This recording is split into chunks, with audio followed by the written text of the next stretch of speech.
Actually, I wanted to ask you about one of those, because I'm particularly interested in NFTs and like the culture Yeah, around, what is real value, right? What's the store of value? What are people interested in buying? And I know, the NBA just released NBA Hot Shots, right, with the guys who did great concept. Crypto Yeah. Kitties, and Yep. it's to me it's like such a fascinating idea of like you could own this moment. It's such a cool application. Like, what I want to just get your thoughts on, like, where do you think the Sure. future of the So, NFT market is going? so like I was always a baseball cards guy. Like, like here's my Luka Doncic rookie card, right? And so Yeah. I got it, and and like I told you before, I sold stamps when I was a kid, and what I learned then, and it still holds now, you've got to manage this thing, right? You got to protect it, Yeah. particularly with stamps. They tear this or that, or your kids get at them and mess with them, and then when you want to sell them, you have to get them graded. What's the quality of it? And then you've got to physically deal with the transaction itself, and then the financial side of the transaction, and the trust elements of it. Was it graded correctly? This and that. There's a lot of hassles. The minute you go from just collecting as a kid, right, just because you want to have it, to making this potentially an investment and looking at value, there's so much hassle involved in dealing with physical goods. But the sense of ownership, when you think about digital goods, like the moments, you still have the sense of ownership, right? That's mine. I bought that. That serial number is mine, just like this serial number for Luka Doncic is mine. But I got none of the hassles.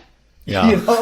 You know, there's a marketplace there to give me value. I don't have to worry about grading it. I don't have to worry about shipping it or receiving it. I don't have to worry about, who's the buyer on the other side and who's trustworthy and who's not. All those things are taken care of. And so you get all the benefits of owning a physical collectible without the hassles.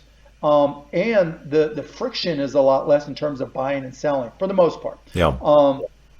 And so I think it's going to be huge. And I think the collectible side of it is going to be this much of it. I think it's going to just completely turn upside down the music industry and the movie industry. How will it manifest? Like, when I saw Hot Shots, I was like, that's genius. Like, selling the moments. That's like, because you have this, people have an experience of when they were watching that moment, and there's like a kind of personal experience.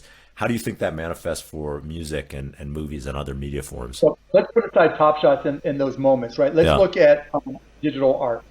I went and I took some things that we created for the Mavs and I put them online. I minted them, and then I put them on through Mintable, and then I put it on Rarible, which also puts it on Rarible.com and OpenSea.io, Yeah. places which are marketplaces where people can see them and value them and buy and sell them. And so I went to Mint there just so I could learn and get the experience.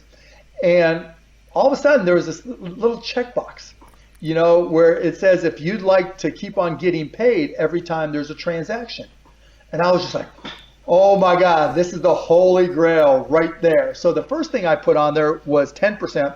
And, because it's me and da da da da da, some people came and bought it because it was a series of 10, a little GIF that I did.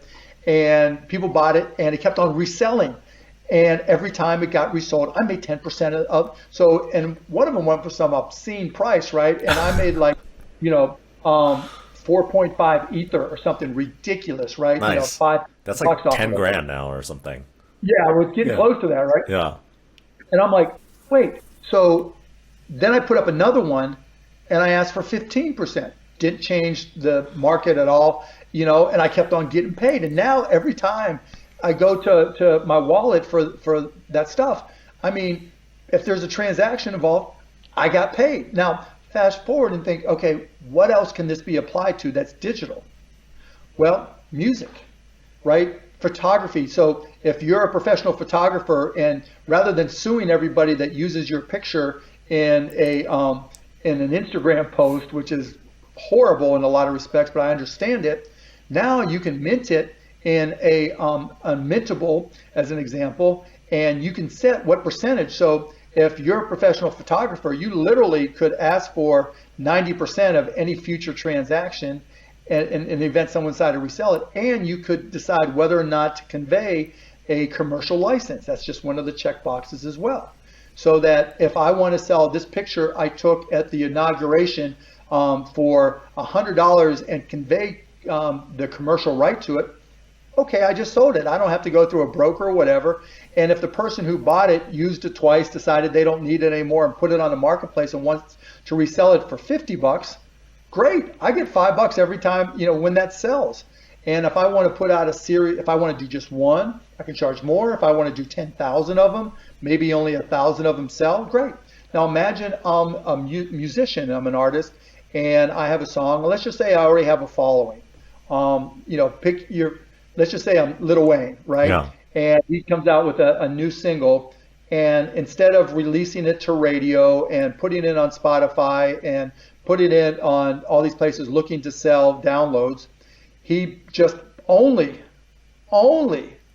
puts it on OpenSea, right? Mints it through Mintable, puts it on Rarible, puts it on OpenSea, and says, I get 90% of every future sale. And I'm putting 2 million of them out there, right? And maybe, there's going to be an issue with transaction costs at some point, but I'm putting 2 million of them out there, and I'm selling them for $1 a piece, but that's for personal use.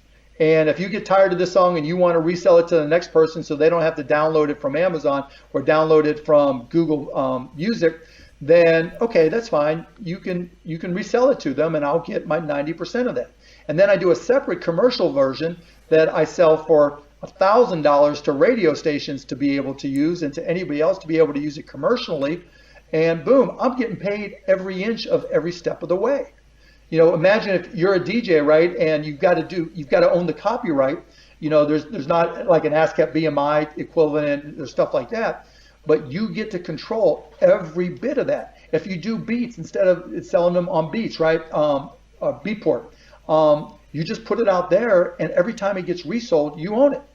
I mean, this is where Beatport has got to go, and marketplaces like that have got to go. That's music. I got a movie, right? And I want to distribute it, and I want to put it out there at $19.95. But you know what? You get tired of my movie, instead of taking it like you used to a DVD store and resell the DVD, and I got nothing. Great. You get tired of watching it, sell it. I don't give a shit, because I get 90% of whatever you sell it for, even if it's only $1.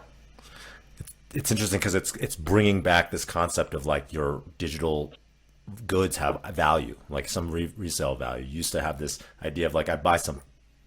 The key is you keep on getting paid. Yeah.